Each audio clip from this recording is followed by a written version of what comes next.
Hebatnya orang miskin itu, kalau ngamal itu dramatis. Betul. Jadi makanya kenapa Nabi suka orang miskin. Terus saya pernah ditanya, saya ini punya teman yang kaya raya.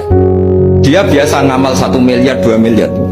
Dia nggak terima sama fatwa saya, Gus kenapa Anda pasti muji orang miskin? Ngamalnya tuh banyak saya sekali ngamal bisa 1 miliar, setengah miliar. Tapi kata saya, ngamal kamu itu udah dramatis, nggak seru kata saya. Dia tanya, kok bisa Gus? Dia orang kaya, paling ngamal 1 miliar untuk bangun masjid, 1 miliar, setengah miliar bangun pondok, setengah miliar. Tapi kalau orang miskin, misalnya tukang beca, orang miskin kan pasti kawannya orang miskin. Kan nggak mungkin orang miskin utang Abu Rizal Bakri, utang Yusuf Kala, kan nggak mungkin. Kenal saja enggak. Orang miskin kan utangnya sesama orang miskin. Itu pasti itu kan hukum sosial ya. Nah ternyata itu, hari itu anaknya enggak makan, hari itu istrinya mau kelahiran. Utang sesama miskin, diutangi 50.000. Tapi uang ini dramatis, kalau hari itu nggak makan mati. Artinya apa? Ada orang amal 1 miliar untuk bangunan, kadang aksesoris, yang satu ngutangi 50.000 tapi taruhannya nyawa.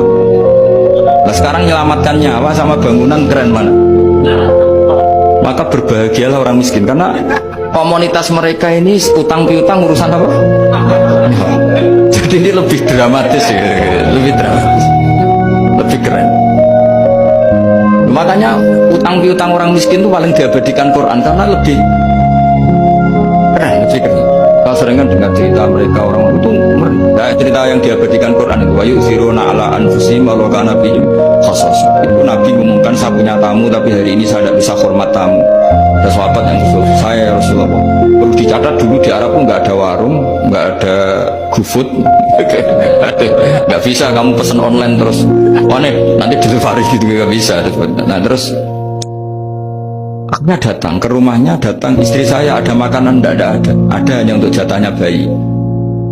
Terus, ya sudah bayinya kamu tidurkan supaya jatah itu dimakan tamunya Rasulullah. Tapi kan jatahnya orang satu, tamunya kan malu kalau nggak ada yang nemanin. Terus ya sudah lampunya dimatiin, pura-pura kamu nemanin. Bos yang satu ya ada piring sama sendok pura-pura nemanin, yang satu makan betul. Itu diabadikan Quran.